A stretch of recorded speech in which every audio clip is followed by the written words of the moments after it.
আরাফার দিনের ৯ই জিলহজ শ্রেষ্ঠ দোয়া হল লা ইলাহা ইল্লাল্লাহু ওয়াহদাহু লা শারিকা লাহু লাহুল মুলকু ওয়া লাহুল হামদু ওয়া হুয়া আলা কুল্লি শাইইন কাদির। কি এই দোয়াটি আরাফার ময়দানে বেশি বেশি পাঠ করা সুন্নত। এছাড়া আরাফার দিনে বেশি বেশি কোরআন তেলাওয়াত ও দরুদ শরীফ পাঠ করা উত্তম। আরাফাতের দিনের দোয়া উচ্চারণ লা ইলাহা ইল্লাল্লাহু ওয়াহদাহু লা শারিকা লাহু লাহুল মুলকু ওয়া লাহুল হামদু ওয়া হুয়া আলা কুল্লি শাইইন কাদির।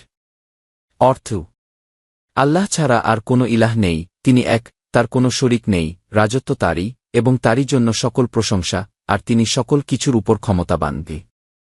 আরাফার দিনের ফজিলত। হাদিসে এসেছে আরাফার দিনের দোয়া সর্বশ্রেষ্ঠ দোয়া। এই দিনে আল্লাহ তাআলা বান্দাদেরকে বিশেষভাবে ক্ষমা করেন এবং জাহান্নাম থেকে মুক্তি দেন। আরাফার দিনে হাজিরা আরাফার ময়দানে অবস্থান করেন এবং এই দিনে বেশি বেশি দোয়া ও ইবাদত করার মাধ্যমে আল্লাহর নৈকট্য লাভ করেন। এই দিনে আল্লাহর রহমত বিশেষভাবে বর্ষিত হয়।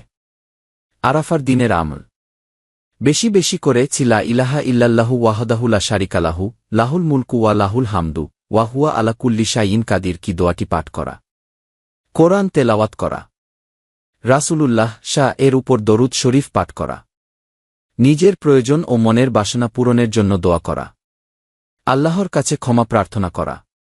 জান্নাতে যাওয়ার জন্য একটি গুরুত্বপূর্ণ দোয়া হল আল্লাহুম্মা ইন্নী আসালুকাল জান্নাতা ওয়া আউযুবিকা মিনান্নার। কে এর অর্থ হল হে আল্লাহ, আমি আপনার কাছে জান্নাত চাই এবং জাহান্নাম থেকে আপনার আশ্রয় প্রার্থনা করি। এই দোয়াটি বিভিন্ন হাদিসে বর্ণিত হয়েছে এবং এটি জান্নাত লাভের একটি গুরুত্বপূর্ণ আমল হিসেবে বিবেচিত হয়। আরও কিছু আমল ও দোয়া রয়েছে যা জান্নাতে যাওয়ার জন্য সহায়ক। সালামের প্রসার। রাসূলুল্লাহ বলেছেন, তোমরা সালামের প্রসার ঘটাও, তাহলে শান্তিতে জান্নাতে যেতে পারবে। এতিমের দেখাশোনা। এতিমের দেখাশোনা করাও জান্নাতে যাওয়ার একটি বিশেষ আমল। সাতকা করা। বেশি বেশি দানস্তকা করা জান্নাত লাভের একটি গুরুত্বপূর্ণ উপায়। মুখ ও লজ্জাস্থানের হেফাজত। নিজের মুখ ও লজ্জাস্থানের হেফাজত করাও জান্নাতে যাওয়ার জন্য জরুরি। মাতাপিতার সেবা করা। মাতাপিতার সেবা করা জান্নাতের একটি গুরুত্বপূর্ণ পথ। নামাজ আদায়।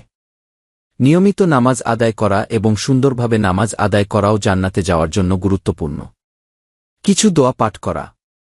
কিছু দোয়া রয়েছে যা পাঠ করলে জান্নাত লাভ করা সহজ হয়, যেমন রাদিতু বিল্লাহি রাব্বা, ওয়াবিল ইসলামি দিনা, ওয়াবি মুহাম্মাদিন নাবিয়াগে। এছাড়াও আল্লাহুম্মা ইন্নী আসালুকাল জান্নাতা ওয়া আউযুবিকা মিনান্নার কি দোয়াটি বেশি বেশি পাঠ করা এবং উপরোক্ত আমলগুলো পালনের মাধ্যমে জান্নাত লাভের চেষ্টা করা উচিত।